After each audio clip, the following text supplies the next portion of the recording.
तो दोस्तों शुरू करते हैं आज के इंफ्रा न्यूज। पहली खबर जो आ रही है वो है अडानी ग्रुप से रिलेटेड, जहां पर state bank of India lead consortium ने डिसाइड किया है कि वो 34,000 करोड़ रुपए इन्वेस्ट करेंगे अडानी ग्रुप की पॉलीविनाइल क्लोराइड या पीवीसी प्रोजेक्ट को मुंद्रा में बनाने के लिए। तो दोस्तों ऐसा नहीं कि स्टेट बैंक ऑफ इंडिया अकेले इन्वेस्ट कर रही है, यहाँ पर जो है कुछ बैंक्स और मिलकर जो है यहाँ पर साथ में आकर इन्वेस्टमेंट से करने वाली है।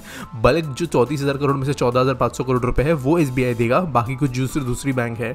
तो आप सब जानते हो कि अडानी ग्रुप के ऊपर एलिगेशंस लगे थे, रिसर्च आई थी, रिपोर्ट आई थी, जो भी थी उन चीज़ों के बाद में जो है एलिगेशंस लगे थे PSU बैंक्स के द्वारा अडानी के जो होल्डिंग्स है उसको रखने के लिए। लेकिन अब खबर जो है एक बहुत बड़ी आ रही है कि फिर से गवर्नमेंटल बैंक्स अडानी ग्रुप के अंदर बड़े लेवल के साथ में इन्वेस्ट करने वाली है।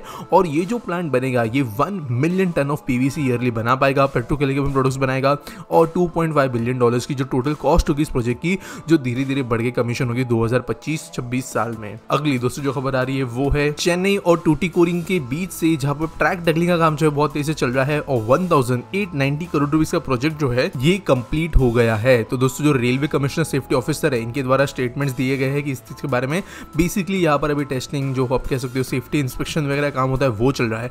ये जो डबलिंग काम है वो कंप्लीट हो जाने के बाद में चेन्नई और टूटिकोरिन एरियाज के बीच में ट्रैवल करना लोगों के लिए बहुत ज्यादा ईजी हो जाएगा, क्योंकि ट्रेन जो है वो ज्यादा एफिशिएंटली चल पाएगी। अगली खबर दोस्तों जो आ रही है वो इंडियन रेलवे से, जाके गया रेलवे स्टेशन जो बिहार में है इसको 244 करोड़ रुपए की कीमत से रीडेवलप किया जाने वाला है। यहाँ पर नॉर्थ साइड स्टेशन में एक multi level bike parking ramp बनेगा, IT एक्सचेंज यहाँ पर बनने वाला है, मेल सर्विसेज के लिए एक नई बिल्डिंग बनेगी, अराइवल के यहाँ पे ब्रिक वर्क का काम किया जाने वाला है जो ऑलरेडी शुरू हो चुका है। इसके अलावा RMS बिल्डिंग बनेगी, फ्लोर स्लैब होगा, एक टेरेस स्लैब होगा।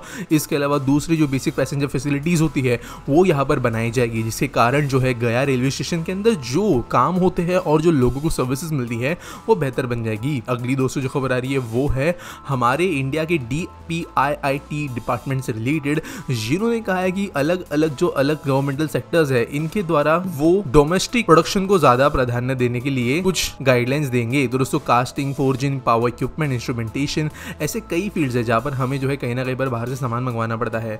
लेकिन गवर्नमेंट ने कहा है कि मेक इन इंडिया के अंतर्गत और आत्मनिर्भर भारत के अंतर्गत करना ये चाहिए कि कई जो गवर्नमेंटल डिपार्टमेंट्स है, मिनिस्ट्रीज है, वो जितना हो सके उतना अपना सामान जो है डोमेस्टिक कंपनी से ही खरीदे और प्रोडक्शन जो इंडिया के अंदर होता है उसको वो प्राधान्य दे।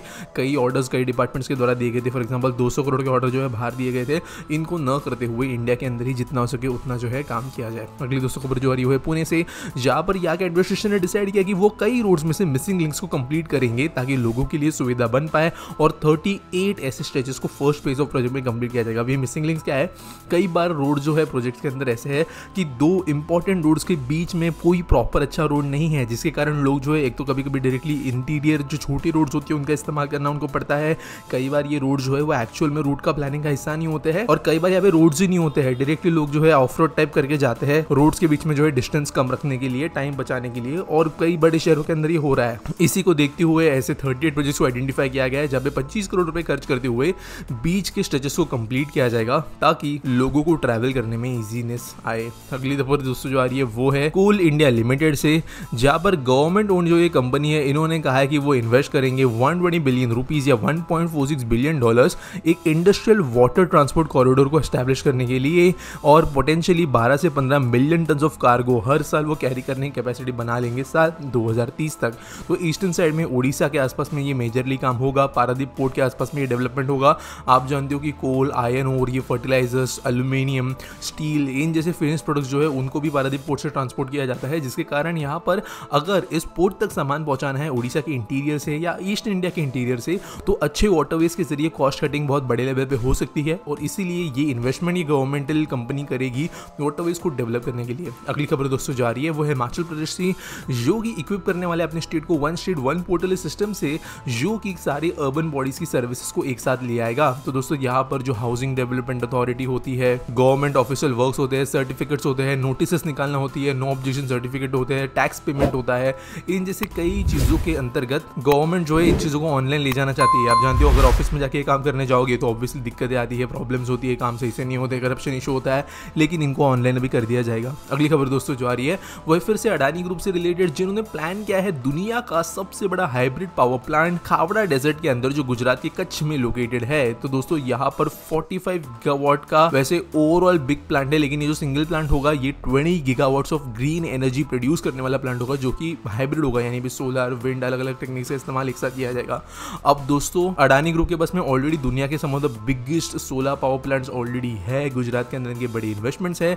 ये वैसे एक लॉन्ग लास्टिंग प्रोजेक्ट होगा, 2030 तक ये जाएगा, लेकिन अब इंडिया के अंदर जो है दुनिया के सबसे बिगेस्ट पावर प्लांट्स भी बनना शुरू हो गए हैं रिन्यूएबल एनर्जी के अंदर। अगली खबर दोस्तों जो आ रही है टाटा ग्रुप से रिलेटेड, जीरो ने कहा है कि वो इन्वेस्ट करेंगे 4 बिलियन पाउंड्स एक बैटरी फैक्ट्री बनाने के लिए जो होगी यूके के अंदर। तो ये भी एक गीगा फैक्ट्री होगी जहाँ पर 40 gigawatts of battery generation cell capacity यहाँ पर रखने का प्लान इनका है। तो ये इंडिया के अंदर नहीं बनने वाली फैक्ट्री है, ये यूके के अंदर बनने वाली फैक्ट्री है, यूरोप को सप्लाई करेगी। आप जानते हो जैगवार लैंड रोवर जो है वो अभी ईवीज के अंदर धीरे धीरे एंटर कर रही है, इनको बाकी कंपनीज में भी सप्लाई करना है।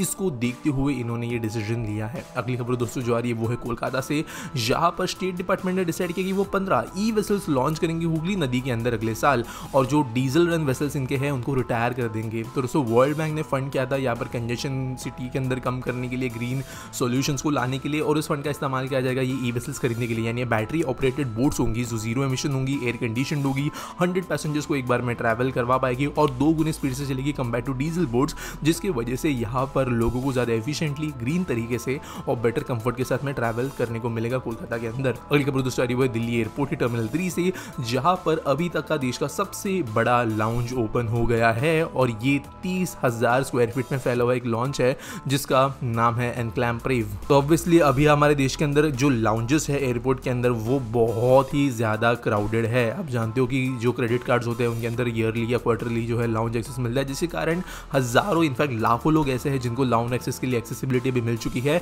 लेकिन इसके कारण जो है लाउंजेस की डिमांड बढ़ गई है। इसको देखते हुए यही लॉन्च बनाया गया है, और अभी जो है ऐसे हमें ज़्यादा खबरें वैसे भी सुनने मिलेगी आने वाले कुछ समय में, क्योंकि कई एयरपोर्ट्स के अंदर बड़े बड़े लॉन्चेस बनाने का काम चल रहा है। अगली दोस्तों जो खबर आ रही है वो है जयपुर से, जहाँ पर चार्जर ग्रुप ने इंट्रोड्यूस किए हैं सोलराइज्ड बैटरी स्वैपिंग स्टेशंस।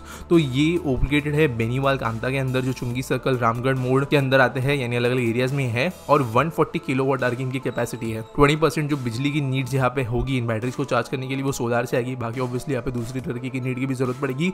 लेकिन चार्जअप का जो इनिशिएटिव है बैटरी स्टेशन और बैटरी स्वैपिंग स्टेशन के जरिए लोगों को अपने गाड़ियों को चार्ज करने का, वो यहाँ पर शुरू हो गया है। आज के एसपीटी सवाल के बारे में बात करें तो दिलीप राठौड़ पूछते हैं, नमस्ते भाई, Gujarat, Maharashtra, Tamil Nadu are most richest states in India. They have 3 to 4 large cities. They have developing cities in equally, like Gujarat has Ahmedabad, Surat, Vadodara and Rajkot. Maharashtra has Mumbai, Pune, Nagpur and Sambhaji Nagar. Tamil Nadu has Chennai, Kovai, Madurai, Trichy. Karnataka also in the list but the large city Bengaluru, but only large city Bengaluru in Karnataka and other states also follow, and every state make this happen. 3 to 4 cities grow equally in state and boost the economy. What's your view on this? तो देखो यार, कई states के अंदर जो है ना economy आज भी अनफॉर्चुनेटली एक सिटी के ऊपर डेवलप्ड है। अब मैं कर्नाटक की बात करता हूँ जरा, बेंगलुरु की। अगर आपने मेरा वीडियो देखा होगा जहाँ पर मैंने ये बात की है कि किस तरीके से बेंगलुरु देश का IT हब बना, तो ये खबरें उस टाइम पे थी कि कर्नाटक के अंदर बेंगलुरु की जो इकोनॉमी है वो इनफैक्ट स्टेट का अराउंड 85% तक ले आती थी।